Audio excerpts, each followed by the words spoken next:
हाथी और उसके दोस्त की कहानी बहुत समय पहले की बात है। एक अकेला हाथी एक अजीब जंगल में बसने आया। यह जंगल उसके लिए नया था और वह दोस्त बनाने के लिए देख रहा था। वो सबसे पहले एक बंदर से संपर्क किया और कहा, नमस्ते बंदर भैया, क्या आप मेरे दोस्त बनना चाहेंगे? बंदर ने कहा, तुम मेरी तरह झूल नहीं सकते क्योंकि तुम बहुत बड़े हो, इसलिए मैं तुम्हारा दोस्त नहीं बन सकता।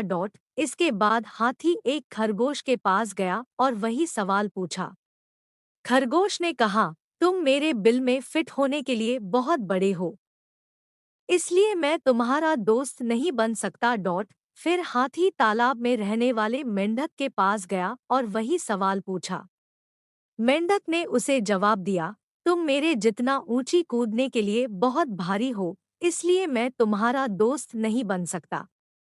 अब हाथी वास्तव में उदास था क्योंकि वह बहुत कोशिशों के बावजूद दोस्त नहीं बना सका। फिर एक दिन सभी जानवरों को जंगल में इधर-उधर दौड़ रहे थे। ये देखकर हाथी ने दौड़ रहे एक भालू से पूछा कि इस उपद्रव के पीछे का कारण क्या है। भालू ने कहा, जंगल का शेर शिकार पर निकला है, वे खुद को उससे बचाने के लिए भाग रहे हैं।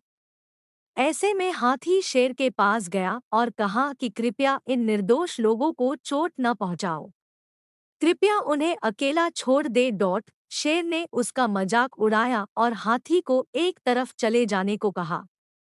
तभी हाथी को गुस्सा आ गया और उसने शेर को उसकी सारी ताकत लगाकर धक्का दे दिया, जिससे वह घायल हो गया और वहां से भाग खड़ा हुआ। अब बाकी सभी जानवर धीरे धीरे बाहर आ गए और शेर की हार को लेकर आनंदित होने लगे। वे हाथी के पास गए और उससे कहा, तुम्हारा आकार एकदम सही है हमारा दोस्त बनने के लिए। कहानी की सीख, इस कहानी से हमें ये सीख मिलती है कि एक व्यक्ति का आकार उनके मूल्य का निर्धारण नहीं करता है।